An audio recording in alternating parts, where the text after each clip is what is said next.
Russia lost hundreds of troops and 16 armored personnel carriers in a single day, according to Ukraine's military.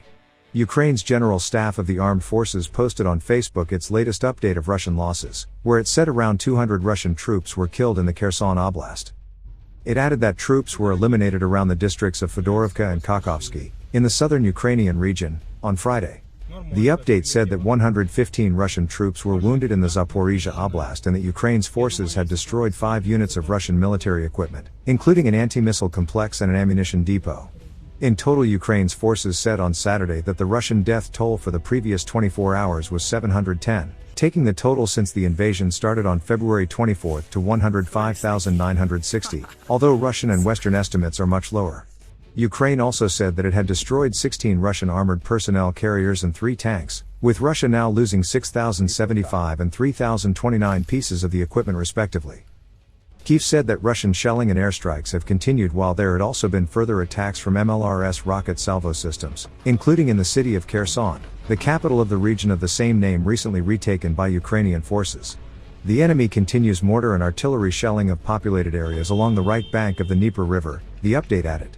It comes as Ukraine's Defense Minister Oleksiy Reznikov said that Russia was preparing a new mobilization order and would close its border within a week.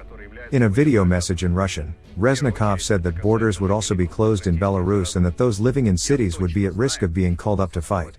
Today you are thinking about how to decorate your festive table, he said, referring to the holiday season which includes New Year and Orthodox Christmas celebrations, but under the chiming clock you may not hear a knock at the door. It will be the military officer knocking, he said, as he appealed to Russians to oppose the draft and the country's leadership that has instigated the war. He added that if the war drags on, your personal chances of dying will increase because the next mobilization phase will be followed by further ones. As Reznikov pledged the strength of Ukrainian resistance, he asked, "Answer yourself honestly, do you want to die next year or lose your arms and legs so that someone else does not go to prison?" The head of the Ukrainian military intelligence agency Kirill Budanov told the BBC that the new wave of mobilization would start on January 5 as he described how fighting in Ukraine was at a deadlock with neither side able to make significant advances.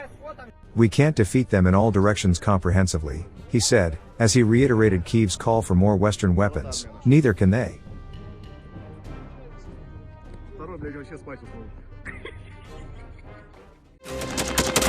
Thanks for watching, and don't forget to subscribe.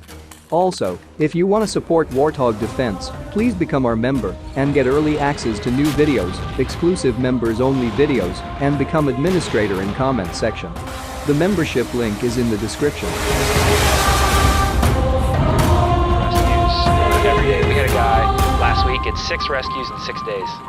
He's doing the job every day.